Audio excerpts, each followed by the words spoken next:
Picture this.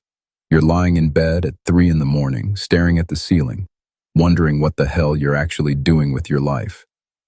Sound familiar?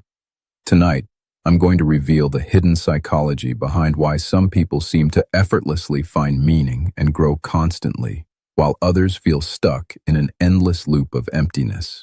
And by the end of this video, you'll have the exact blueprint that transforms confusion into clarity and stagnation into unstoppable growth. I'm about to share something most self-help gurus won't tell you because it completely destroys their business model. The truth is, meaning isn't something you find lying around like a lost set of keys. It's something your brain literally constructs, and once you understand the psychological mechanisms behind this construction process, you can engineer meaning on demand. Let me start with a story that changed everything I thought I knew about human psychology. In 1942, Viktor Frankl was thrown into a Nazi concentration camp. He lost everything: his family, his freedom, his manuscript that represented years of work. Yet he discovered something profound that would later revolutionize psychology. While prisoners around him gave up hope and died, Frankl noticed those who survived had one thing in common. They had found meaning in their suffering. But here's what's fascinating from a psychological perspective. Frankl didn't just stumble upon meaning accidentally. His brain actively constructed it through specific cognitive processes that we can now identify and replicate. This discovery led to logotherapy, but more importantly for us, it revealed the actual machinery of meaning-making in the human mind. Your brain is constantly running background programs trying to make sense of your experience. Think of it as a meaning detection algorithm that never stops working. But here's the catch. Most people have never learned to optimize this algorithm, so it runs on default settings that often produce anxiety, confusion, and a sense of purposelessness. The first psychological principle you need to understand is what researchers call coherence. Your brain craves stories that connect the dots between your past, present, and future. When these connections are missing or weak, you experience what psychologists call existential drift, that feeling of floating through life without direction. But coherence alone isn't enough. The second principle is significance. Your brain needs to believe that what you're doing matters beyond just yourself. This isn't about ego or recognition. It's about contributing to something larger than your immediate survival needs. When significance is missing, even successful people report feeling hollow and unfulfilled. The third principle is purpose, but not in the way most people think about it. Purpose isn't some grand cosmic calling you're supposed to discover. Purpose is the psychological experience of moving toward goals that align with your deepest values. It's the feeling of deliberate action rather than random motion. Now here's where it gets really interesting.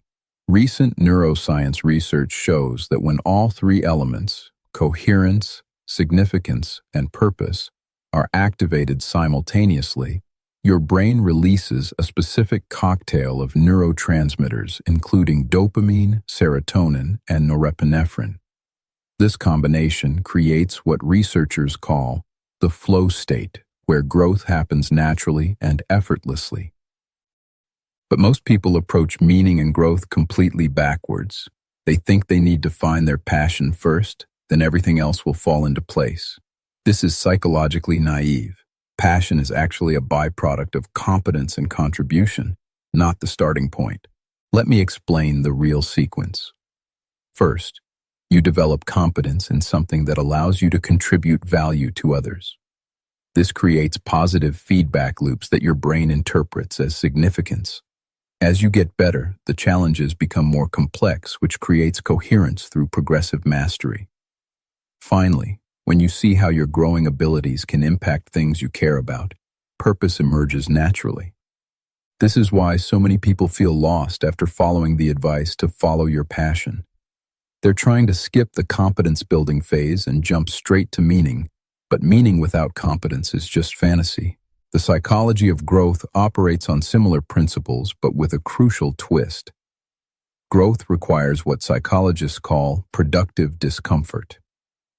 Your brain has two competing systems: the safety system that wants to maintain the status quo, and the growth system that drives you toward expansion and learning. The safety system is incredibly powerful because it was designed to keep our ancestors alive in dangerous environments. It whispers things like, "This is too risky. You might fail. You're not ready yet." But in our modern world, this system often becomes overprotective, creating psychological prisons that feel safe but prevent growth. The growth system, on the other hand, thrives on novelty, challenge, and uncertainty. It's the part of you that feels energized by learning something new or overcoming obstacles. The key insight is that you can't eliminate the safety system, nor should you want to. Instead, you need to create conditions where the growth system has more influence over your decisions. This brings us to what I call the growth paradox. The very things that make us feel safe in the short term, routine, predictability, avoiding challenges, are precisely what makes us feel unfulfilled in the long term. Meanwhile, the things that create temporary discomfort, learning new skills, taking on bigger challenges, facing uncertainty, are what generate lasting satisfaction and meaning. Understanding this paradox changes everything about how you approach life decisions. Instead of asking, "What will make me feel comfortable?" you start asking, "What will make me grow?" Instead of avoiding discomfort, you learn to interpret certain types of discomfort as signals that you're moving in the right direction. But here's a crucial distinction most people miss. Not all discomfort leads to growth. Destructive discomfort, like staying in toxic relationships or jobs that drain your energy, actually inhibits growth. Productive discomfort, like learning challenging skills or having difficult but necessary conversations, accelerates growth.